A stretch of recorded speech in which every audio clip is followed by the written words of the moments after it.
Here are the horoscopes for the week of the 3rd to the 9th of June 2019. We begin the week with the dark moon in Gemini. And as I've spoken about before, the dark moon is often overlooked in modern life, but it's a vital time of the month when we can take the rubbish out. We can realise the message of what we've been through this month, and we can release the baggage that we don't want to carry forwards. So begin by taking a look at what you've learnt over the last lunar month. What lessons have come up? What challenges have you met? What's the meaning of it all? And then we can let go of the story and step forward more lightly, because this is exactly what Gemini New Moon is about. It's about the wish to travel light and to embrace new adventures. But in order to do so, we need to let go of the baggage, the density, the weight, and refresh ourselves at this time of year.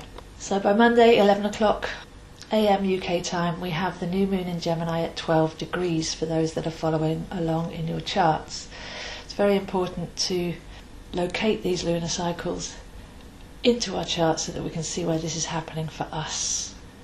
And I do have a moon cycles workshop, course and reading where I can show you how to do this for yourself, so that every moon, new, full and dark, can actually be worked with on a more personal level.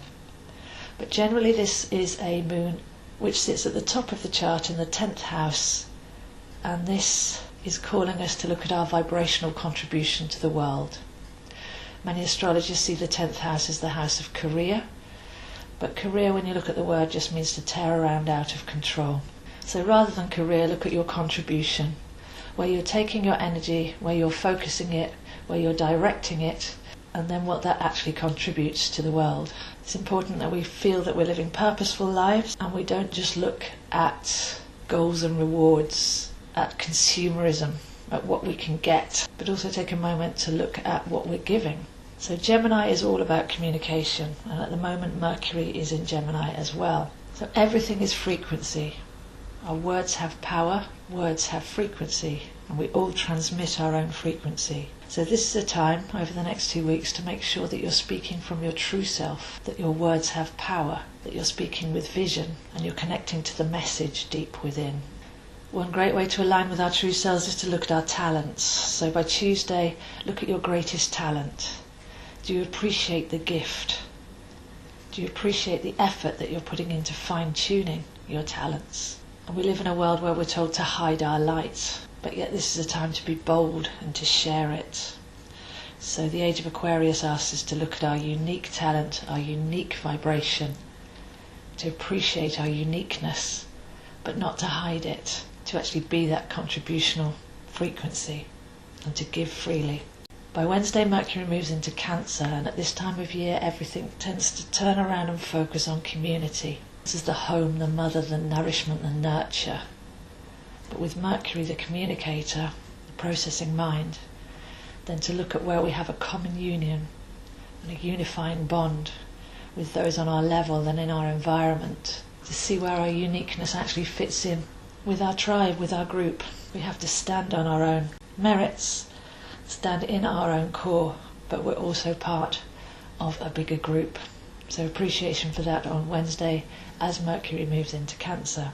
There's also a feeling here of separation. So if you look at any community, you can easily find, as you go in, you feel like you're the one on the outside and everybody else is unified. But we can often find that within any community there are quickly cracks and separations that appear. And even the best meaning people can often cause divisions within their unit.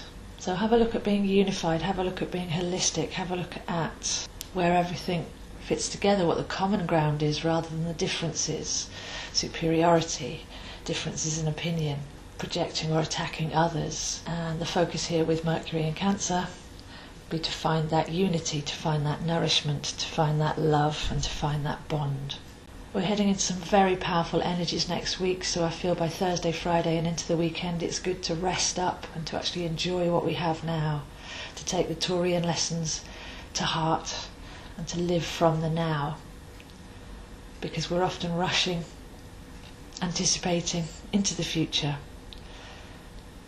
And yet in astrology you can see that there's times to rest and there's times to act, and this is a rest up and centre feeling this week as some very powerful energies are about to come our way.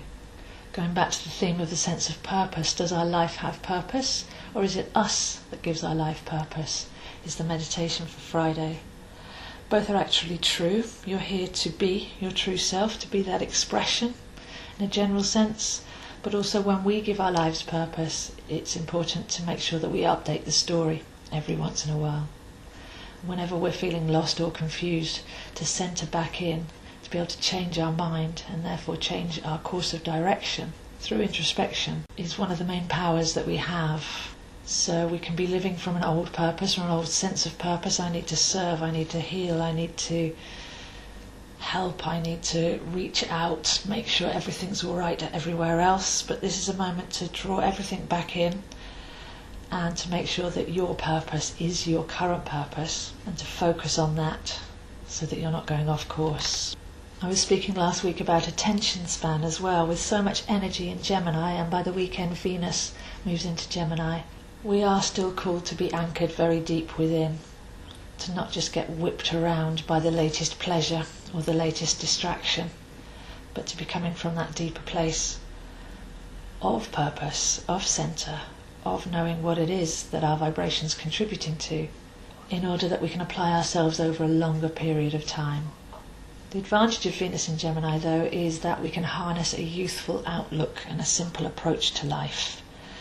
And this is part of the rest and relaxation bubble that we're in at the end of this coming week. Before we go into some of the deep energies of next week, can you harness youthfulness and simplicity to walk light under this Gemini new moon, to make some space to grow into with the coming energies?